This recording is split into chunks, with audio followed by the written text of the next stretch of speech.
raise hand icon, and I will try to pay close attention. And if you wish to speak, you should hit the raise hand button. And so I'm going to do that right now. And you see, if you can see my name, you'll see an icon coming up there. And then after you raise your hand, you have to, you have to hit it again in order to unraise your hand. So that's really the main order of business to be aware of, and to remind ourselves to raise our hands. And then I will do my best to pay attention and note to call on you in order to speak. Mr. Alex Dickerson is Metro attorney who is,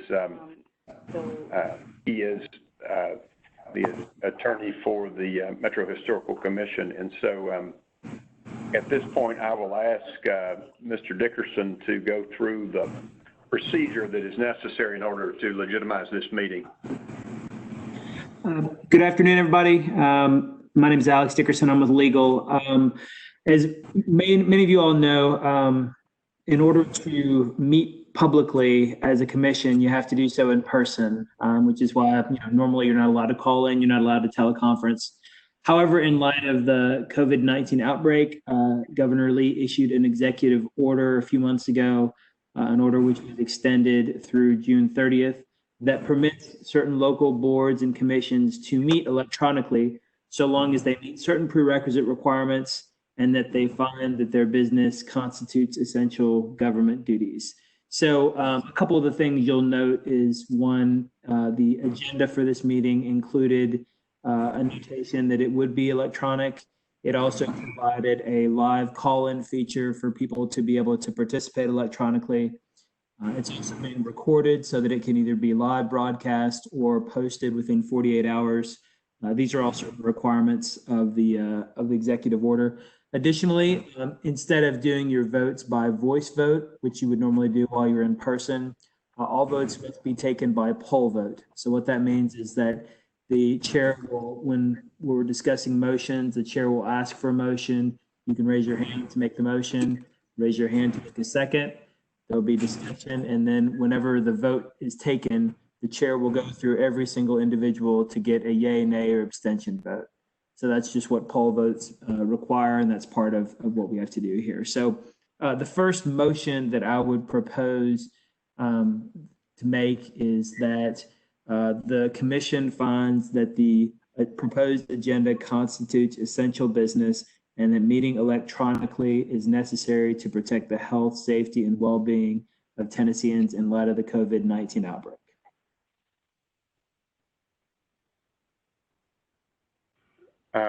Could I have someone bring forward that motion? Okay, Mr. Acker has brought forward that motion, and Mr. Hubler has seconded that motion. It would be best to have Mr. Ackler unmute and make the motion, and then Mr. Hubler. Okay. All right. Okay.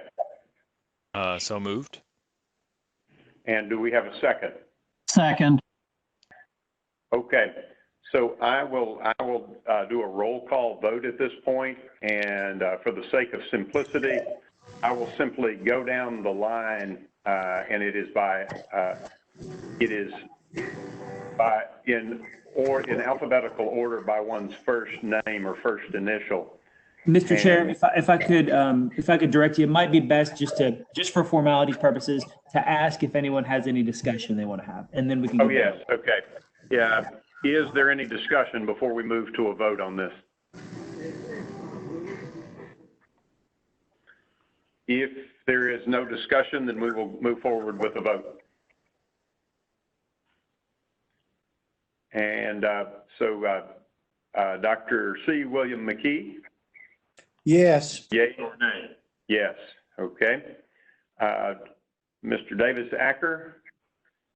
Yay. Dr. Don Cusick? Yay. Mr. Jim Hubler? Yay. Ms. Lynn Maddox? Yay. Ms. Monet Bell. Yes, sir. Okay, so that is approved unanimously, so we can now move forward with this format of the meeting.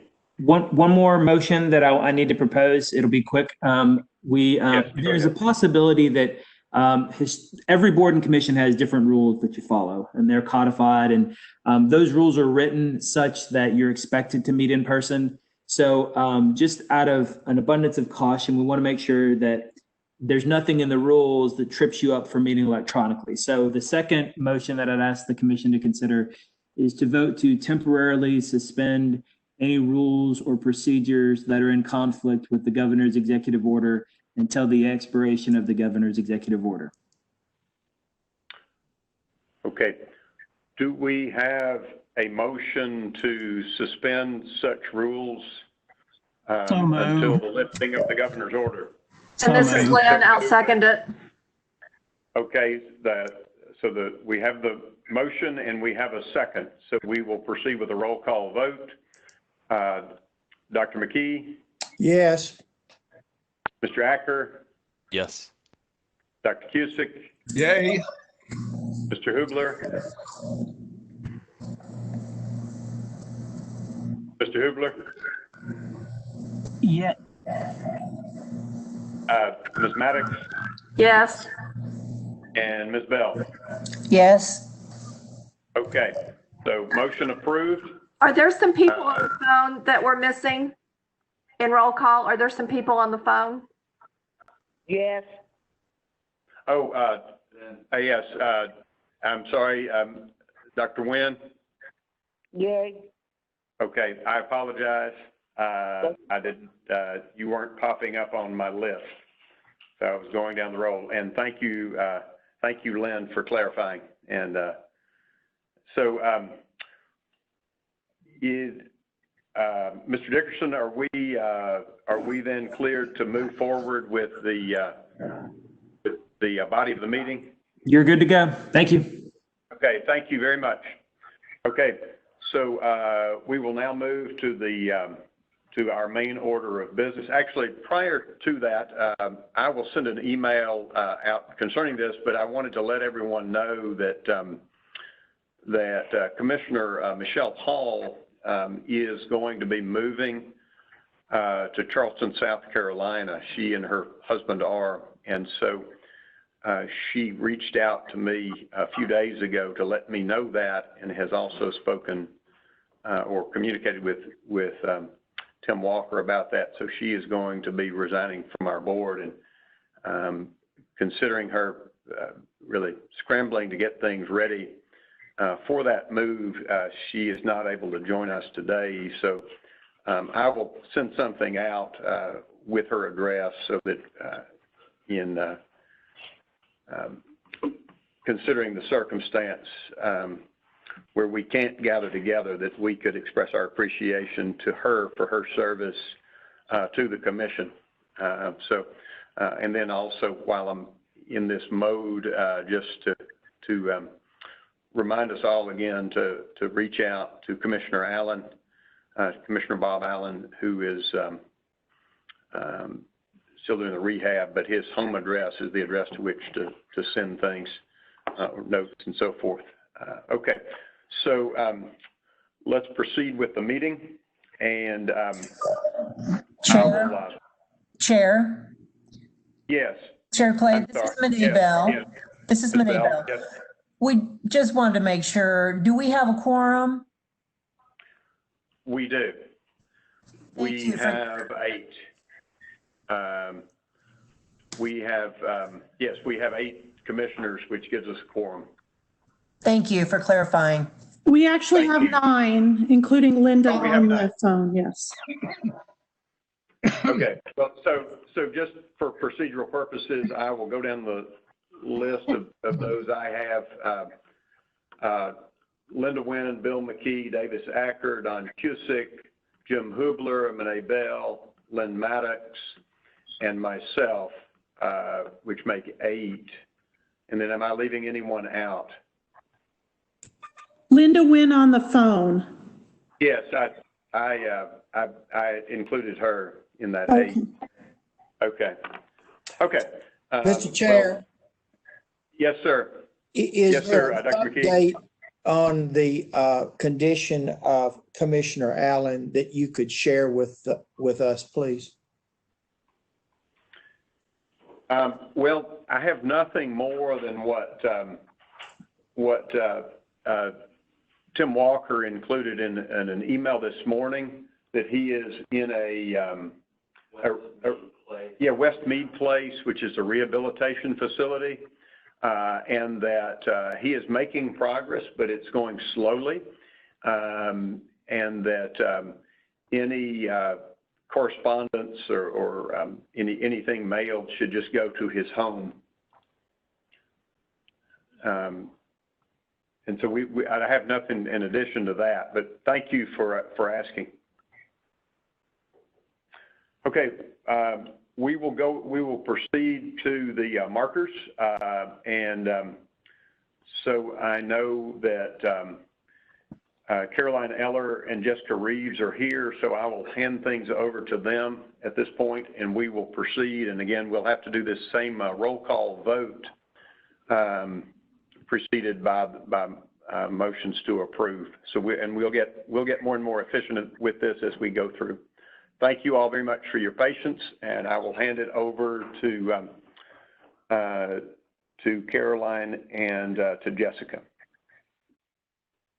And I should add, they're probably going to say this, but they have, I believe about an hour ago, Jessica Reeves emailed texts of those markers to all of the commissioners, so you can, if you need to look at those. But I think they'll also show the text on the screen. Thank you.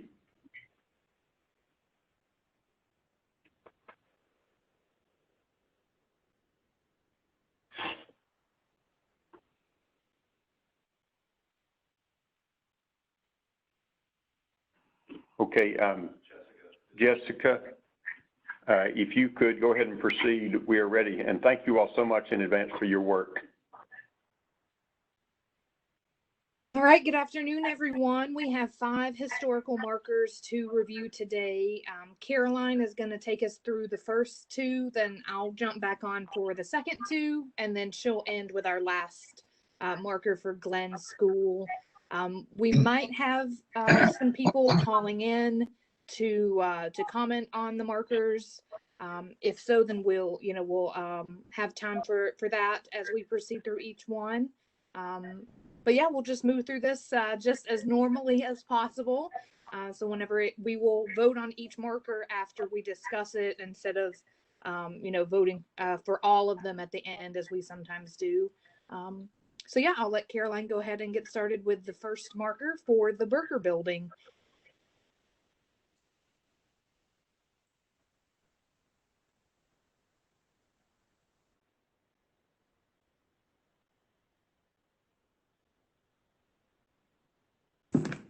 Can everyone hear me?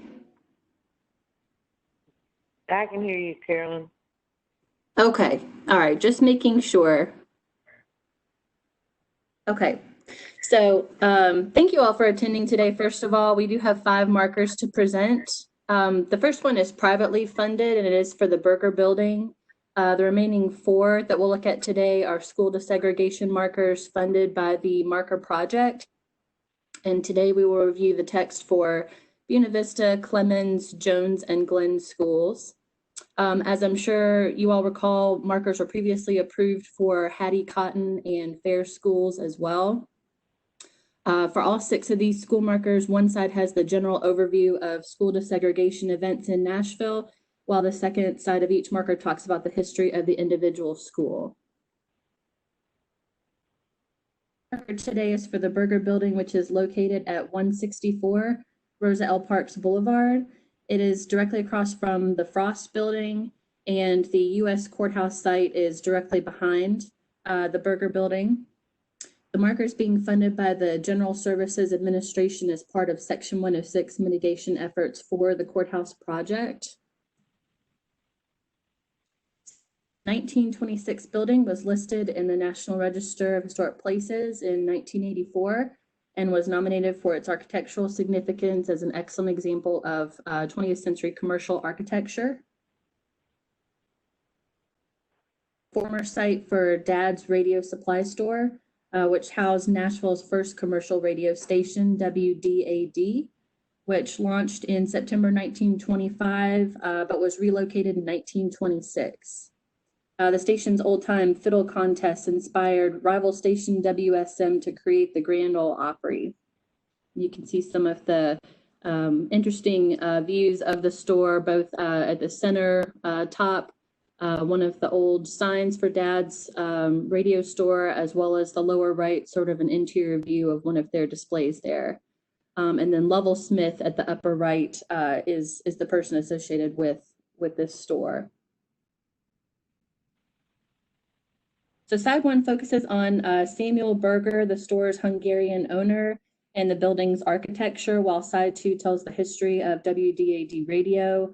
Consultant Robbie Jones with New South Associates has worked very closely with the GSA on this project and handled all of the research and the writing of the marker text. I believe he has called in today to participate in the meeting and answer any questions that you may have for that. Robbie, are you there?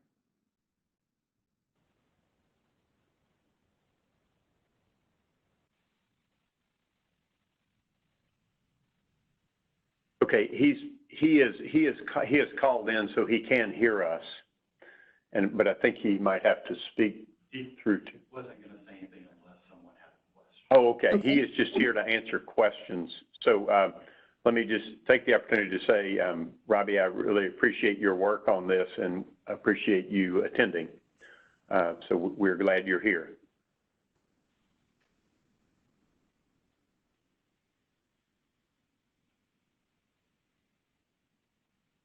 Okay, Caroline, go ahead. I'm sorry to interrupt.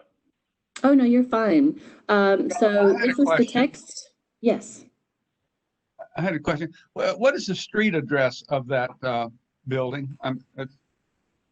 It is, yes, it is 164 Rosa L. Parks Boulevard. So it's on the right side, just north of Commerce Street. Mm-hmm. Okay, thank you. Sure.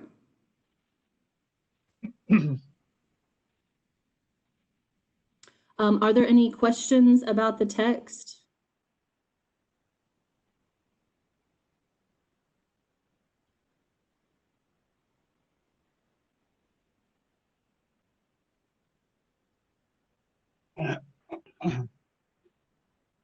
There do not appear to be any questions. Let me just repeat, are there any questions?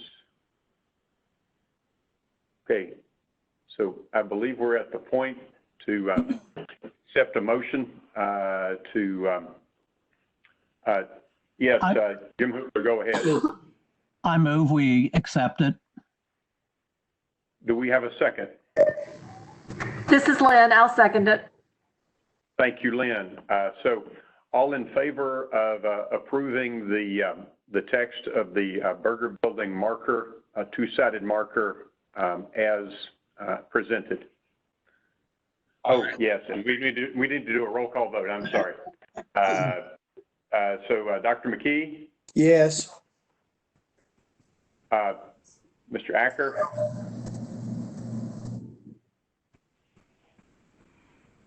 Davis Acker? Yeah. Okay, Dr. Cusick? Yes, enthusiastically. All right. And Jim Hubler? Yes.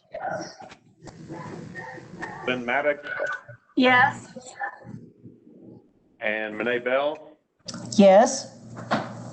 Okay, marker is approved. So now we will... Dr. Wynn? Please get Linda Wynn's. Oh, yes, Dr. Linda Wynn, I'm sorry. Yes. Thank you. Thank you. Yes, I need a constant reminder. I have a list now that I'll use that I've written down. So apologies, everyone, and especially Linda. Okay, so now we'll proceed to the school markers, and I will mute. And I'll remind everyone to mute after you've spoken. Y'all are doing a wonderful job so far. This is proceeding very well. Thank you. Okay, excellent. So the next marker is for Buena Vista School, which is located at 1531 9th Avenue North in the Buena Vista neighborhood of North Nashville. The school now functions as an enhanced option elementary school. And here you see the school. Buena Vista was built in 1931 and replaced the original 1888 school that burned on this site, which was one of Nashville's oldest public schools. The school derives its name from a 19th century estate that was in the area, as well as the views of the state capitol from this part of town. Prominent local architects, Marr and Holman, designed this Jacobean style building. It was one of 6 schools desegregated on September 9th, 1957 by 3 African-American first graders. One of the most notorious local agitators, Fred Stroud of Bible Presbyterian Church on Monroe Street, held nightly pro-segregation meetings in his church in the neighborhood. And as you see here, we have the Buena Vista estate, the only photo I could find from a DVD in the upper left corner of your screen, and then a photo of the original school around 1890 on the lower left. And then you've got photos of the day, September 9th, 1957, where we've got Errol Groves, Ethel May Carr, and Patricia Guthrie, who are the children who desegregated the school. Even though over 100 protesters surrounded the school, the children and parents made it safely inside. Here are a couple more photos from that day. You see Ethel May and Patricia walking in here with their parents, and then this is Fred Stroud with some of the agitators and protesters down below. And I should note that for all of these school markers, the final installation locations have not been selected yet, but we will be working very closely with Metro Schools to select those final install sites in the coming months. So here you have the text that will be on the second side of the marker, and then the first side will have that general overview text.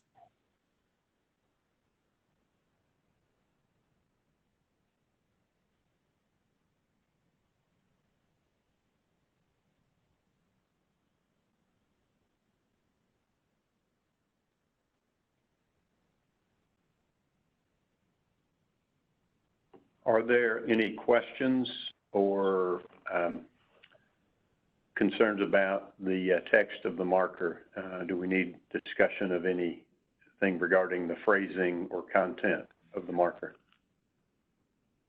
I have a question. This is Davis Acker. Is there any potential for or interest in actually listing the names of the students? Commissioner Acker, that is something that has been discussed with the marker committee at length.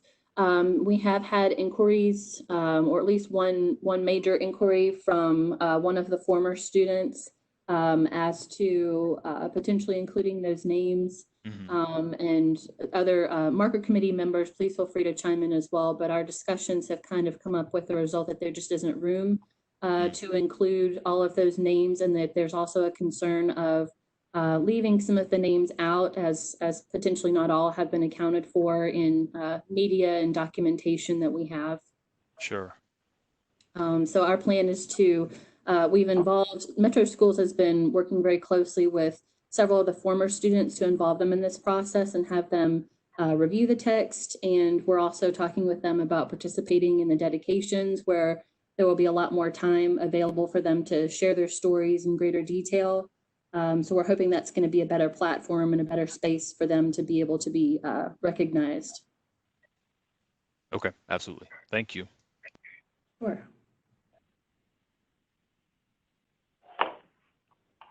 I don't see any other hands raised. Well, I'll ask, please raise your hand if we need further discussion or you have a question regarding this marker.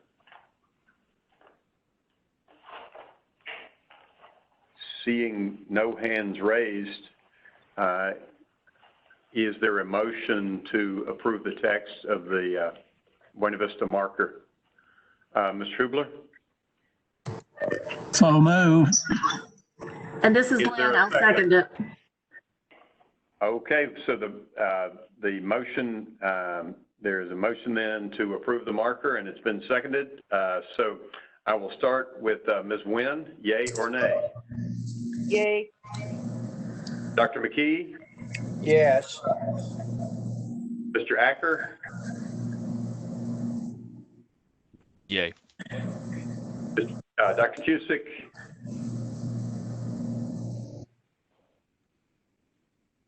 Dr. Cusick?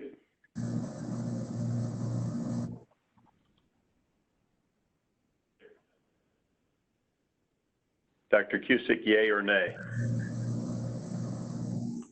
Yay, yay, yay. Can you hear me? Yes, yes, yes. Mr. Hubler? Yay. Ms. Bell? Yes. Ms. Maddox? Yes.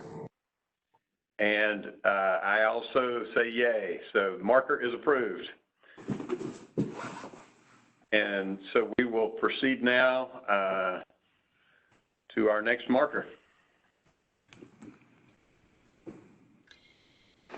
All right, everyone. Hello, this is Jessica. I'll be presenting the information for the Emma Clemens School marker. The Clemens School was located at 2225 12th Avenue South. If you want to go to the next slide, Caroline.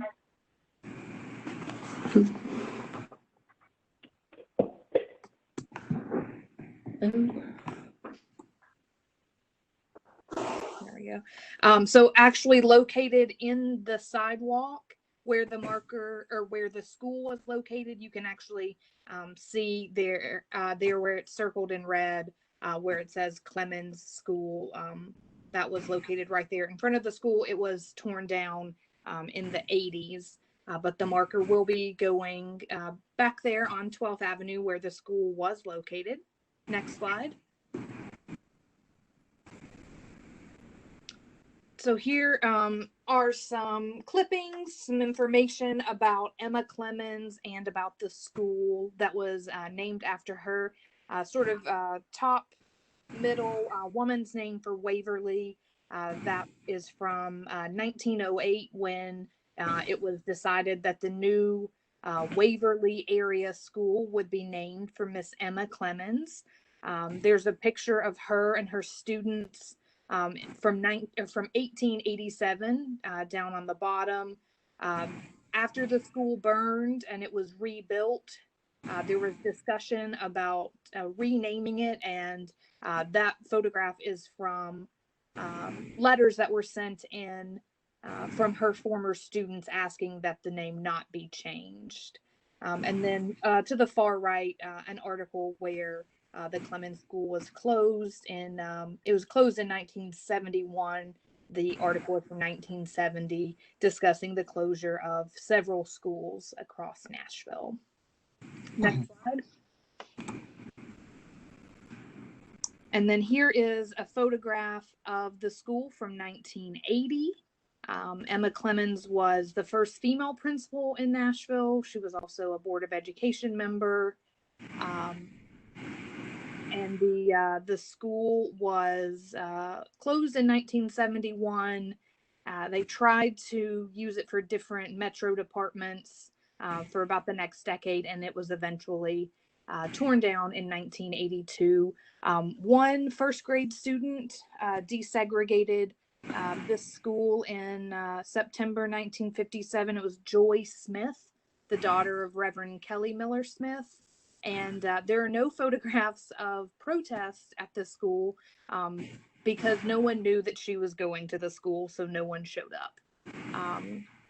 So there we have the Emma Clemens School marker.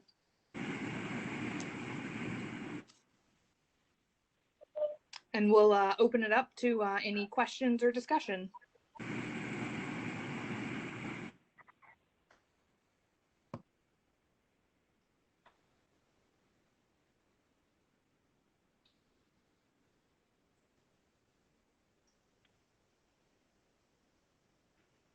Seeing no hands raised, is there a motion to approve the text of this marker for the Emma Clemens School? Mr. So Hubler, move. is there a second? Second. Second. Thank you, Ms. Linda Wynn. Wynn.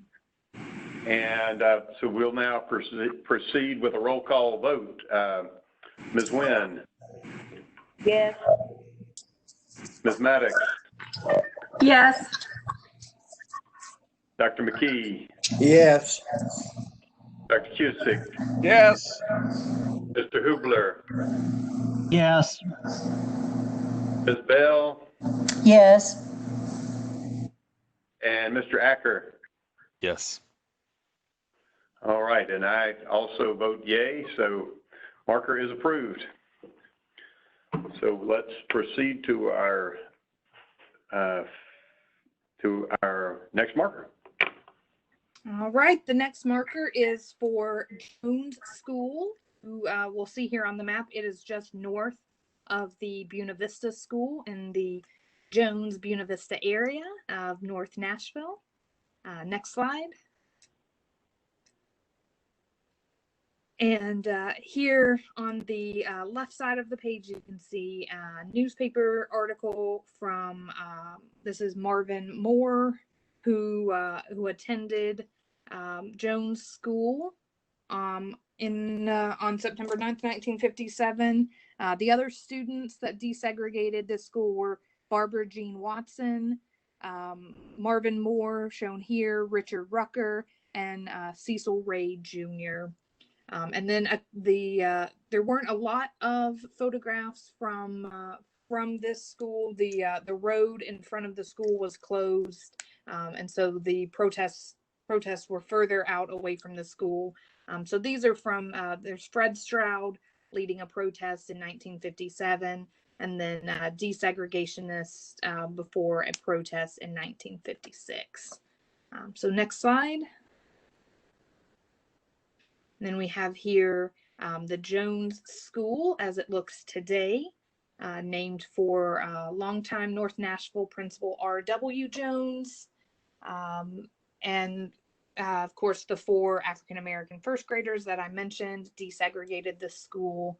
And this marker and 2 other of the markers mention the Congress of Racial Equality, or CORE, which we wanted to include on any schools where we knew that CORE had an involvement. We found a pamphlet that they published actually talking about having CORE members out in the community, talking to parents, encouraging those who had already pre-registered their students, to press on and enroll them, and then trying to get more support from other families in the area ahead of the start of the school year. So we'll open this up to any discussion or questions.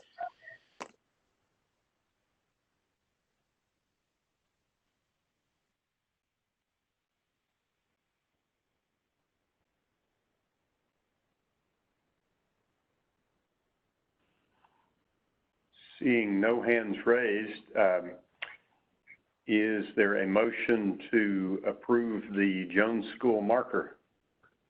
So moved. Thank you, Mr. Hubler. Second. Second. Thank you, Ms. Wynn. And so we will now proceed with a roll call vote. Ms. Wynn? Yes. Dr. McKee? Yes. Mr. Acker?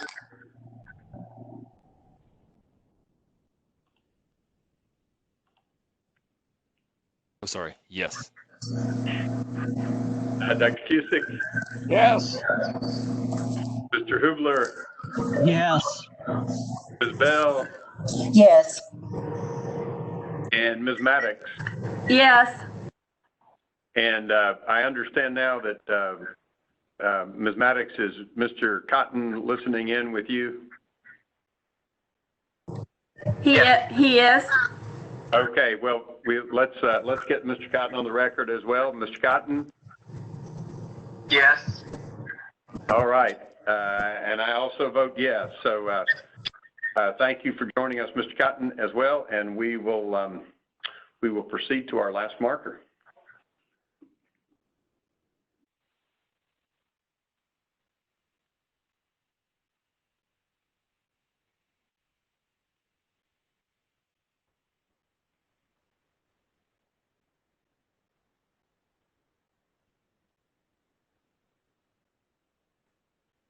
All right, now I'll turn back over to Caroline for this last marker.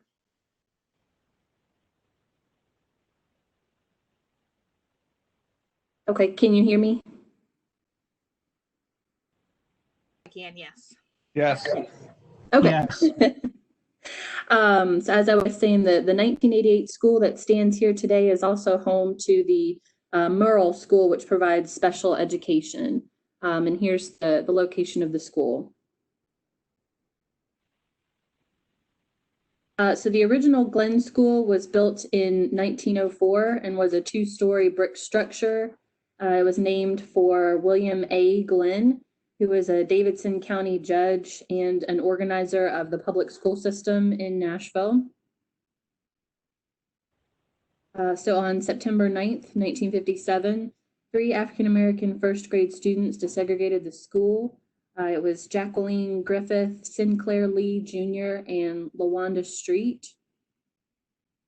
Despite concentrated efforts by segregationist John Casper and an agitated mob who showed up and who jostled the students and their parents, the students were hospitably received once they were inside of the school.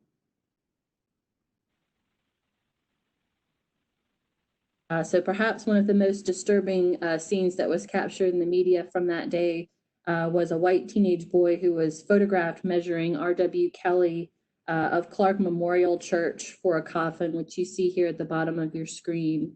But as you can see, there was a lot of agitator concentration in this area. It was expected to have a high enrollment of African-American students. And so there were a lot of concentrated efforts, both by the agitators, but as well as by CORE, who Jessica just mentioned with the last school. They really focused a lot of their efforts in this area as well to combat those agitators and the protesters. So for this particular marker, we were able to get both Jacqueline Griffith and LaWanda Street to review this text. Judge Richard Dinkins also reviewed the text and gave his blessing. He is a prominent Nashville attorney who specializes in civil rights cases and who was actually instrumental in the historic settlement of the 43-year-old school desegregation case against the Nashville school system. So all three have reviewed this text and given it their blessing. We've taken their edits into account with the final result that you see here. So with that, I will open it up for any questions that you may have. Yes, Ms. Bell. Yes, interesting. Either Caroline or Jessica, the students that attended, so when there is a marker event, they will be invited who are still with us. Yes, so we've been working very closely with Metro Schools. Claudia over there has been our primary point of contact, and she has been in reaching out to former students of these schools and anyone that wasn't involved with these particular efforts. She's also been trying to locate anyone that might be associated with CORE. And so our plan is to involve them as much as possible in those dedication ceremonies, but we've also been reaching out to them as much as possible and involving them with review of these marker texts as we've gone along. Mr. Chairman, may I speak, please? Certainly. Go ahead, Dr. McKee. I know a lot about the Glen School piece and about Judge Glenn. I went to elementary school there. But one of the things that's omitted from the text, and if you're an East Nashville person, He's probably as well known as being the former mayor of the city of Edgefield, which was a large portion of East Nashville, as much as he is for being a county judge. So I would, if there's space left, I would encourage us to make that notation. I think it would be very meaningful to the people of the community. So he was a mayor of the city of Edgefield before Edgefield became part of Nashville. And Dr. McKee, I'm sorry, could you repeat his name? Yeah, his name is William A. Glenn, and the A stands for Alexander. He was Davidson County judge, which was the equivalent to being the Nashville mayor. He just was not a county judge. He was the Davidson County judge. He was also the mayor of the city of Edgefield when Edgefield was a separate city before it was enveloped into the city of Nashville. Okay, so yes, I'm sorry, I realize now what you were saying. So your Dr. McKee, well, is there further discussion here on that?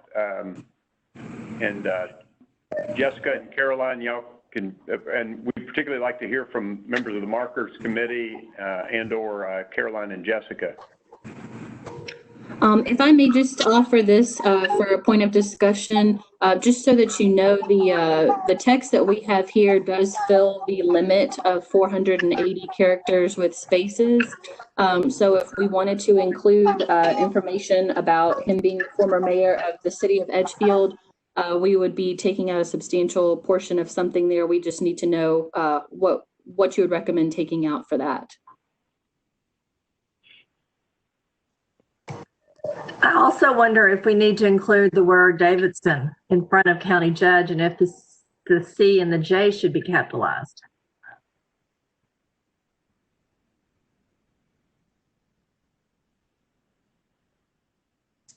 It is a specific office, and from an English point of view, it should be.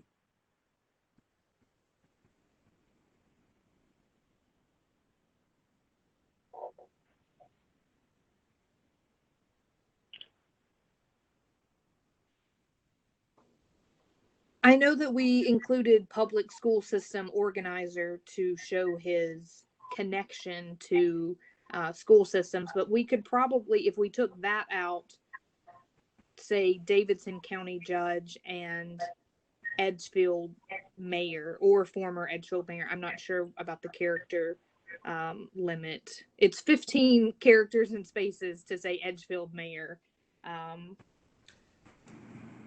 But we'd be adding Davidson in. Yeah, I mean, I think we would just want to decide specifically how we want to describe him of those three things: county judge, public school system organizer, and former mayor of Edgefield. And well, the public school system was organized by Mr. Hume Fogg, for whom Hume Fogg is named. I'm not sure what he did to organize. I don't know. So I don't know. I just believe that the mayor of the city of Edgefield is an important piece of who he is, and he was Davidson County judge. So, and I'm okay if you leave it alone, but I don't think it honors him in the way he should be honored.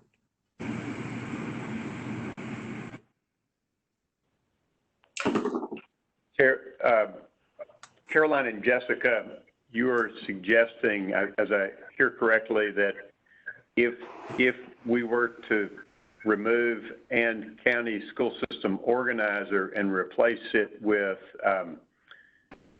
and Edgefield mayor, then that way we could cleanly make this change without further revisions or going over the character limit, correct? That's correct, yes. Okay. Jessica, could the word Davidson County judge Davidson be added? Just let them hash it out. So I just counted up county judge and public school system organizer is 30-ish characters and spaces. I lost count towards the end. And Davidson County judge and former mayor of Edgefield is 51. I'll say those numbers one more time. So Davidson County judge and former mayor of Edgefield is 51 characters and spaces. And what we have right now is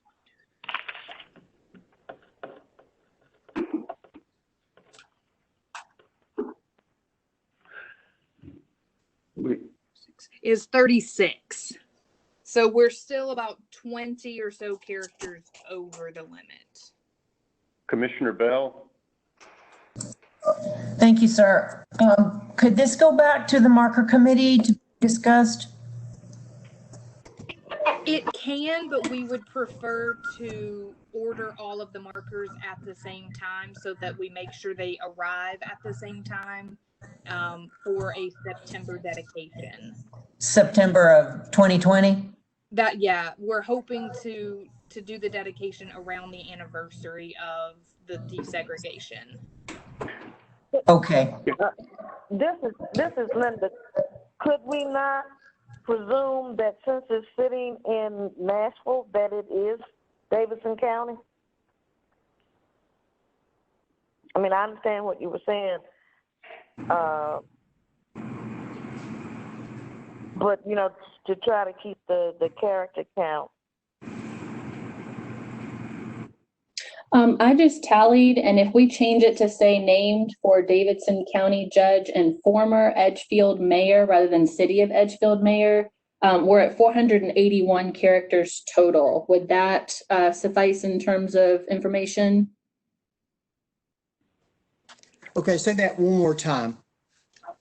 So that would change the first sentence to read named for Davidson County Judge and former Edgefield Mayor William A. Glenn. I think that's perfect. That's great. Okay. All right. That's an easy enough change. And you will capitalize the C in county and the J in judge, please? Yes, we will take care of that as well. Based on that revision, I would like to move, Mr. Chairman, the approval of the Glenn School marker with revision. Second. Is there a second? There is a second. Now, let me back up just a moment. I saw that Davis Acker had his hand up. Commissioner Acker, was your earlier question answered? I was just sort of brainstorming for another spot to grab characters, but it's no longer necessary. Thank you. Okay, thank you. And so we will proceed and accept the motion, or we will proceed. The motion is on the floor, and it has been seconded.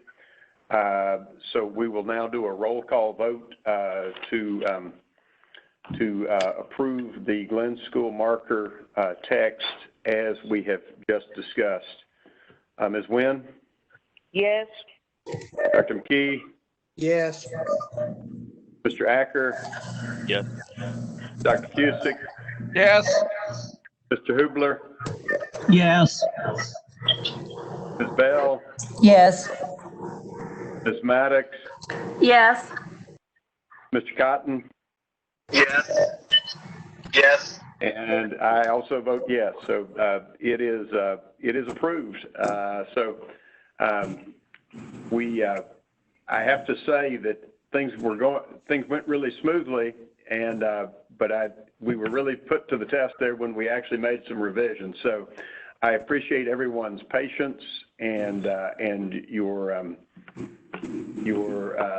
flexibility in terms of adjusting to this format. And it is reassuring to know that we can do this. And Mr. Alex Dickerson, if you're still with us, we really appreciate your presence here today as well, and helping steer us through this process. And of course, I would be remiss if I did not also thank Caroline Eller and Jessica Reeves for your work on these markers, as well as members of the Markers Committee. This is a very timely endeavor with these recognizing these schools that were desegregated in 1957 under the so-called Nashville Plan. We are living now through times in 2020 that will undoubtedly be the subject of some markers going up 50 years hence. Exactly what those markers will be is to be determined, but it is all the more important for us to emphasize the importance of the past as a lens through which to better understand the present, and no one knows that better than our county historian, Dr. Carol Busey. So, Dr. Busey, we really appreciate you also attending this meeting today. And I wanted to ask Dr. Busey, since you were here with us, whether you had anything to add.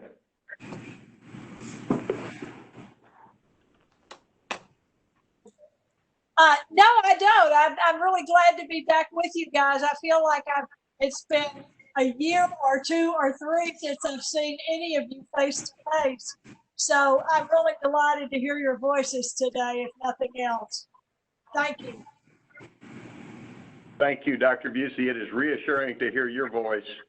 I feel like we're one step toward things getting back somewhat to normal, or at least to us functioning as a commission and moving forward. And so, I know that Tim and all of the staff at MHC and MHZC have been working very, very hard in spite of the or in part because of the challenges of COVID and, of course, the earlier challenges of the tornado. So we really appreciate everyone's work. I know that only 2 staff members are present today. We miss seeing all of them as well. So anyway, we can show our support for them. We will do so. And I'll close by noting again, several were discussing this at the beginning, but I think I would be remiss if I did not mention our care and concern for Dr. Revis Mitchell, who is gravely ill and is in hospice.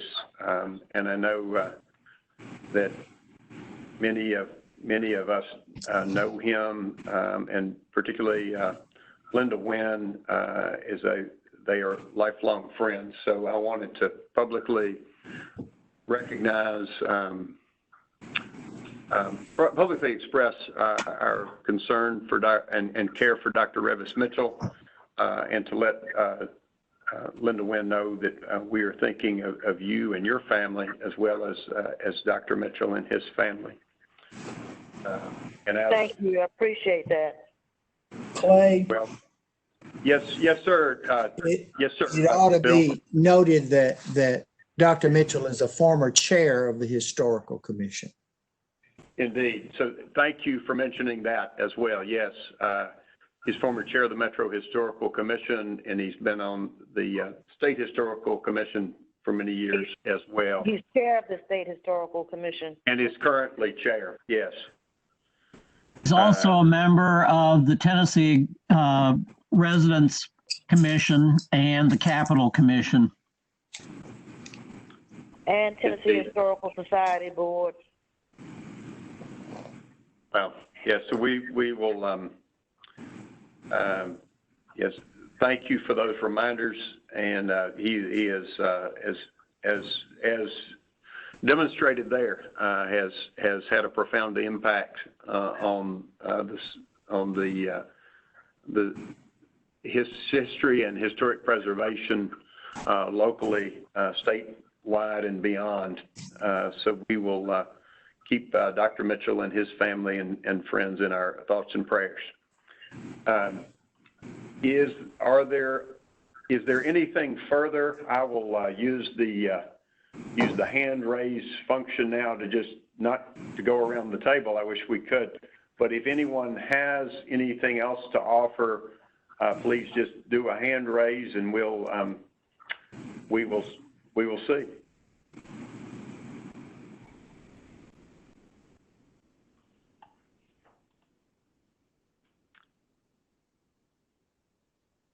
Okay. Oh, yes. Jessica Reeves. Just really quick, I know it's on your screen, but just wanted to let you guys know we'll be having our very first virtual marker unveiling.